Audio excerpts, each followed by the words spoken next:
everyone, and welcome to the Healthy Living Happy Life podcast, the podcast that helps women to navigate midlife, menopause, rediscover who they are, and create their best life yet. I'm Denise Stiegel, and I am so glad you are here. Now, today, I'm going to talk about a subject that's going to make some people uncomfortable. I'm really hoping my mother doesn't listen to this because that's actually thinking about that is making me uncomfortable. But what I want to talk about today is intimacy. You all thought I was going to say sex, right? Nope, they go together. But today I want to talk about intimacy, which is not just about that physical connection. It is about being deeply seen and valued and understood. It's about a bond that we share with ourselves, first and foremost, and the people who matter the most to us, right? But what happens as we're navigating midlife, menopause, all of the stuff that comes with that, right? Intimacy is going to naturally evolve. It does change. What felt once upon a time really effortless may actually need a little bit more attention nowadays, right? But that's okay. This actually offers us a new opportunity to actually deepen connections and in even more meaningful and fulfilling ways. Now, of course, we have intimacy with ourselves, intimacy with our partners or our spouses, and that intimacy with our friends and our loved ones. Obviously, all a little different, but still, it is about connection, right? So today we're going to explore how intimacy shifts during midlife, what changes occur, because we know there's a lot happening, and how we can embrace this evolution, if you will, with confidence and clarity and excitement. Yes, we want to be excited about this, right? Okay, so what is intimacy really? Again, it's more than that physical closeness. It is more, it is that about emotional, I can't even say the word, emotional security. It's about trust and vulnerability. That actually takes different forms. There's emotional intimacy, where you feel safe sharing your dreams and your worries, your truths without fear of judging yourself or others judging you, right? Physical intimacy, touch, affection, sensuality, whether that's a passionate embrace with your lover or simply holding hands. Intellectual intimacy. Here's an interesting one, right? Sharing ideas, engaging in deep conversations, and stimulating discussions.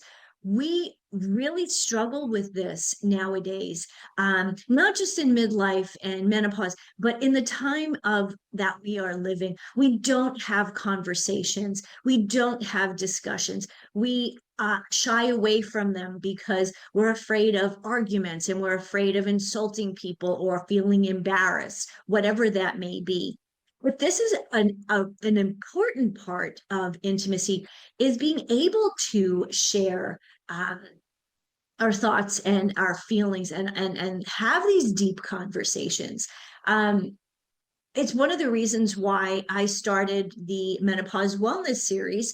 It's a once a month event. So I invite women to join and let's have those conversations. Let's talk about intimacy and what's going on or not going on, right? And how do we help each other, move forward in a really positive way that uplifts not just the person who may be struggling, but all of us collectively. And then, of course, there is spiritual intimacy.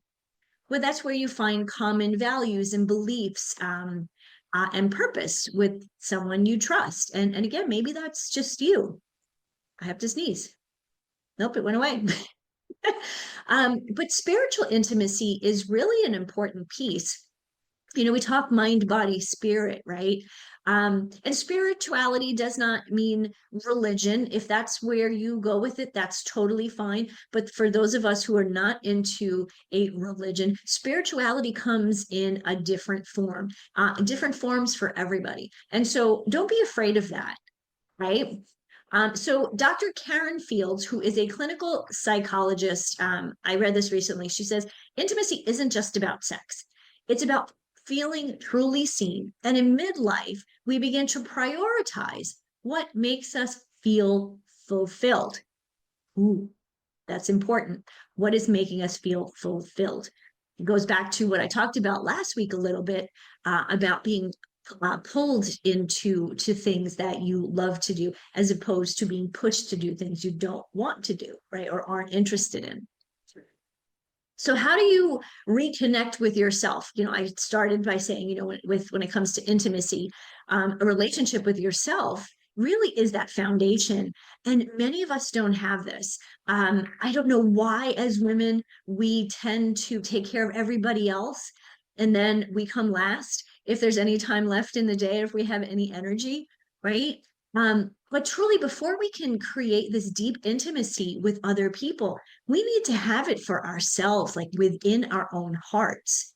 And midlife is a powerful time for self-reflection, self-reinvention, self-discovery. Again, in last week's podcast, I talked about how to get more of the things that light you up, that you're pulled to, instead of things that you've been pushed to do all for years that you are just not interested in. I pick on the PTA. Like, I remember when I was a kid, my mom was in the PTA, and I don't even know, she was always going to meetings. There was always something that they were doing, and that was great when we were in school, right?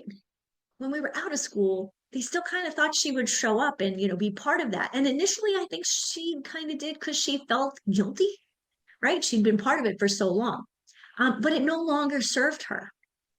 So ask yourself this question: beyond your career, relationships, and responsibilities, what brings you joy? Who are you? Who is Denise? I think of myself, I am a creator, I am a writer, I am a free spirit, I'm a runner, I'm an auntie, I'm a damn good auntie. I mean, these are the things that I find the most important to me. I'm a great friend, I'm a true friend, I'm resilient, I'm a great wife. At least I hope my husband thinks so. But I think I'm a great wife. Like, all of these things, like this is who I feel that I am, and things that are really important to me. But ask yourself these questions, and what brings you joy? So OBGYN, Dr. Sarah Mitchell, she specializes in sexual health. And what she said in a recent article, self-intimacy is the foundation of any strong connection. Oh, excuse me.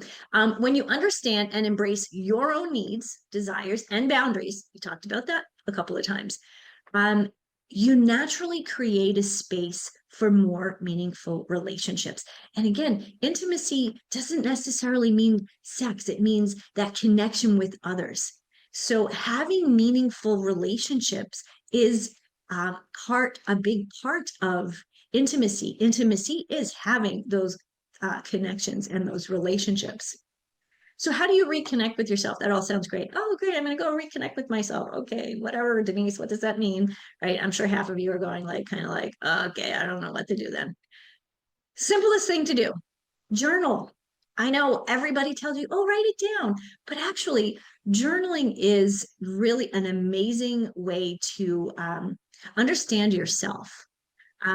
There are lots of journal prompts that you can find online. There are journals that have daily prompts. And those are really great if you're just starting to journal. And what I do with my journaling is, some days I just write a couple of things down, a couple of things that I'm grateful for, whatever it may be. And other days, and it just comes naturally, I just keep writing. And, 2, 3 pages later, I'm like, whoa, I guess I had a lot of things I had on my mind, things that I wanted to say to myself. But write it down. What are your thoughts? What are your desires? What are your emotions? Another way to reconnect with yourself is to take a trip, just you. Have you ever gone away for the weekend just by yourself? Ooh, scary, right? Probably haven't done that in a while, right? do something different. Find what might, you might find something new that excites you, right? If you've never gone to New York City to see a show, go to New York City and see a show. You don't need a whole entourage of people to do that. Actually, if you brought a whole entourage of people, it would cost you an arm and a leg. So going on your own actually is cost effective too. um, Practicing self care and self compassion. And self care, I mean more than let's take a bubble bath. Those are pretty good. But I mean more of making sure that you're eating right and that you're sleeping and that you're taking the time that you need to rejuvenate and to just relax and have your own time. Everybody needs a little me time. I think that's really important. And the self compassion piece, we're always striving for something. And if we don't reach whatever we're striving for, we're really hard on ourselves.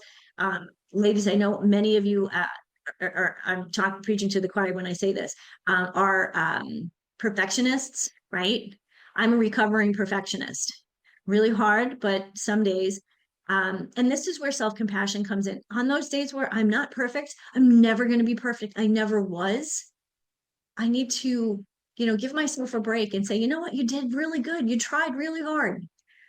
For years, I tried to break, 2 hours for a half marathon, and I would come in like 2 hours in 1 minute, like forever. And I don't know what it was. There was something at some point, I had a little bit of a crump or a brain fart. I don't know. But when I thought about it, I just run a half marathon. A lot of people don't do that. Most people don't do that, right? So that self compassion really actually made finishing the big deal, right? And then, of course, prioritizing activities that bring you joy. I mentioned another time, I love to dance. I haven't been in an official class or anything like that for years. So what I do now when I'm home cooking, whether I'm making lunch or making dinner, usually it's more dinner, I put on some music and I dance around my kitchen. I have a good old time. I'm sure if my husband laughs at me half the time because I don't know what I'm doing, but I'm having a good time doing it. When you tune into yourself, you exude this new confidence that you may have felt for a while, right? When you're kind of going through the motions, you don't always necessarily feel confident, like this confident you that you once were, or you never were, but now all of a sudden you're feeling pretty darn good about yourself and your abilities. So when you feel this way, when you have this confidence in who you are and about what you love, making like intimacy with other people is effortless and truly fulfilling. And again, it could be those conversations with people. I mean, how many times you're sitting at a coffee shop and you start chit-chatting with somebody, and all of a sudden you have a new best friend. We used to do that a lot more. That's something that I recommend to everyone. Just go make a new friend. So, how we express intimacy in midlife, like how do we do that, right? When we're in our 20s and 30s, maybe even early 40s, intimacy may have been mostly about passion and spontaneity. Remember those days? But now it takes on a deeper emotional meaning, focusing on the trust and the shared experiences. My husband and I have been married 20 years. So yes, there's still love and passion and all of that there. But is it the same as when we first met? Of course not. It's actually deeper. It's actually better because we have all of these shared experiences, all of these things. And I trust him and I feel comfortable with him. And truly it's the way now that we I guess nurture this intimacy. So how do we do that? Whether it's your partner, spouse, or other relationships. We express intimacy through the words we say. We express love to those in our circle, our family. Appreciation, admiration. How many times have you said to somebody that you admire, you're doing a great job. I really love what you do. Somebody recently gave me a great compliment, and I got to tell you, it made my day. So made her feel good to tell me, but it made my day. We express intimacy through the actions that we take, small, meaningful gestures. Sometimes the big, grandiose ones, there's plenty of those, but it really is about those small actions. I love sending cards. I mean, I was at Walmart yesterday and I picked up um, Valentine's Day cards for the kids. The kids are 21 and 27. Okay, they're not little kids anymore, but I still love to send them. I send them a note just so they know that I'm thinking of them. Um, and that makes me feel good. That brings me joy. Obviously, through physical connection, whether you're with your spouse or partner, but just simple things, hugging each other, sitting on a couch, like, cuddling on a couch. I love to cuddle, holding hands. Sometimes, when somebody's having, a rough day, just, touching their hand and looking them in the eye and listening, right? Shared experiences through those shared experiences, which I mentioned a minute ago, like with my husband. We we've been everywhere, man. We love to travel. We're always going someplace different, trying something new, and creating, amazing memories. Now, yes, we do go to some of the same places, but every year we've tried to find someplace new that we've never been. It's really hard to find a place that he's never been because he's literally been everywhere, man. Um, but even when we've gone to places where he's been in the past, doing it together, we create unique new memories that are special to us.